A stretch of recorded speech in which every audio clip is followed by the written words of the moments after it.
Hi, everybody. I'm Brittany Lewis, a breaking news reporter here at Forbes. Joining me now is pollster Bob Ward of the firm Fabrizio Ward. Bob, thank you so much for joining me once again. Glad to be back, Brittany.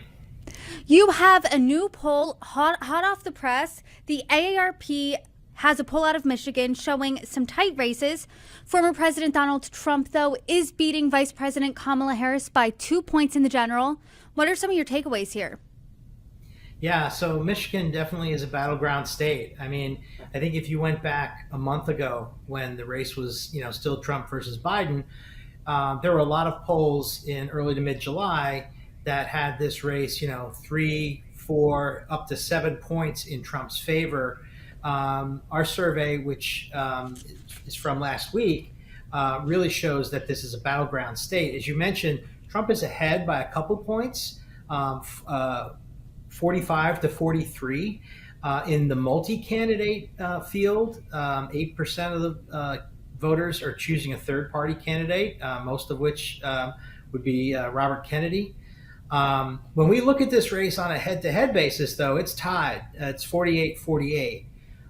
We know that third-party candidates are poll better than they perform. And we also know that younger voters are the ones who are more likely to choose those third-party candidates. We also know that younger voters are a bit less motivated to vote. And so this race is probably pretty tight.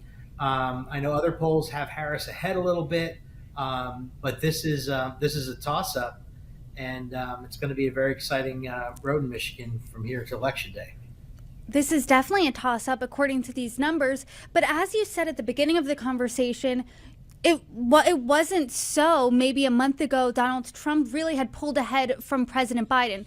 So obviously the candidate has changed on the Democratic side in the past month. But whose fault is it, do you think, that Trump is now down, or Trump's lead has shrunk a bit? Is it because of Trump, or is it because voters are more excited about Kamala Harris than they were about Biden?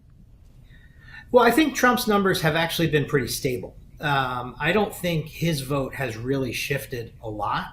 And so what we've seen is more of a dynamic on the Democratic side, with Harris becoming the nominee.